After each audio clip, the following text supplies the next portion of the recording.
भगवान श्री कृष्ण को नमस्कार करते हुए आप सभी का अनंत एकेडमी ऑफ मैथमेटिक्स में स्वागत है। देखिए, पैरेललोग्राम मैं ऑलरेडी करा चुका हूँ। अब हम करेंगे पोलराइजेशन आइडेंटिटी। ठीक है, inner product space and measure theory है, एमएससी फोर्थ सेमेस्टर की बुक। इसमें क्या है कि if X and Y are any two vectors in a pre Hilbert space then X comma Y is equal to 1/4, और ये यहाँ पे है norm of X plus Y का square minus norm of x minus Y का square plus iota norm of X plus iota Y का square और minus iota norm of x minus iota Y का स्क्वायर। ठीक है, आगे फिर ये डायरेक्टली यूज भी करनी है आपको, तो इसलिए आपको याद रखनी पड़ेगी। सबसे पहले तो ये देखिए, एक्स प्लस वाई की नॉर्म का स्क्वायर कैसे ये होता है, इसको मैं आपको बता देता हूँ।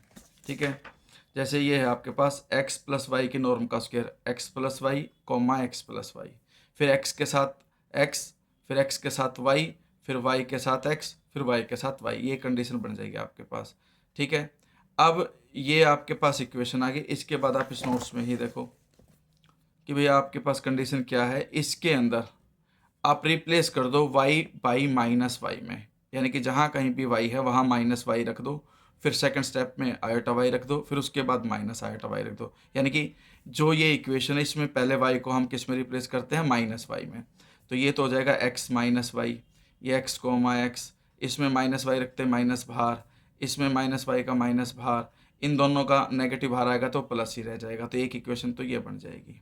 ठीक है, फिर इसके अंदर y की जगह आयोटा वाई रख दो पूरे में, तो ये तो x प्लस आयोटा वाई के नॉर्म का स्क्वायर, ये x कोमा एक्स।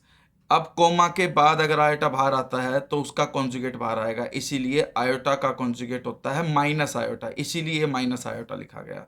और ये बात आप याद रख लेना कि x कोमा आयोटा वाई है, तो कोमा के बाद से जो भी चीज़ बाहर आती है उसका कॉन्जुगेट बाहर आता है, यानी कि आयोटा का कॉन्जुगेट बाहर आएगा और x कोमा वाई, और आयोटा का कॉन्जुगेट होता है minus iota x comma y, ये कंडीशन है। ठीक है, तो सेम वे में अब यहाँ पर जब मैंने y की जगह पर आयोटा वाई रखा था कोमा से पहले, तो इसमें सीधा सीधा आयोटा बाहर आएगा, और ये दोनों का आयोटा आकर के आयोटा के मैग्नीट्यूड का स्क्वायर होकर के वो +1 ही हो जाएगा, इसलिए हमारे पास यहाँ प्लस ही रहेगा।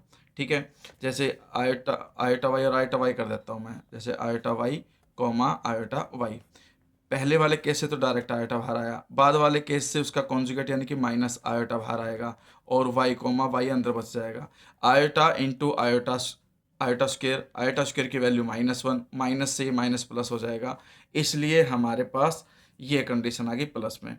अब हम नेक्स्ट स्टेप में क्या करेंगे कि जो आयोटा है उसकी जगह पे क्या रख देंगे, माइनस आयोटा।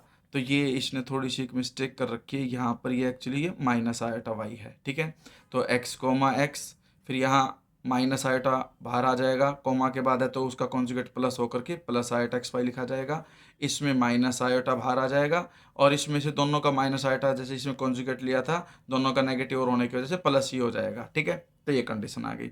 अब हम क्या करेंगे, इन चारों कंडीशंस को यहाँ पर पुट अप कर देंगे, और जब इसके अंदर पुट करके उसको सिंप्लीफाई करेंगे तो ऑटोमेटिकली सब कुछ कैंसिल होता चला जाएगा, और आपके पास कंडीशन क्या बच जाएगी, 4xy बचेंगे, क्योंकि xy हर एक में बचेगा और वो 4xy हो जाएगा, फिर 4 इसके अपॉन में चला जाएगा, तो xy की वैल्यू ये आ जाएगी। यही आपके पास पोलराइजेशन की इक्वेशन है। ठीक है, आप वो एक चीज़ और कर सकते हो अगर आप ये ना करना चाहो तो, जैसे कि देखो x प्लस वाई की नॉर्म का स्क्वायर, ये आ गया आपके पास एक कंडीशन, x माइनस वाई की नॉर्म का स्क्वायर ये आ गई, फिर x प्लस आइटा वाई की नॉर्म का स्क्वायर ये कंडीशन आ गई, और x माइनस आइटा वाई की नॉर्म की कंडीशन ये आ गई।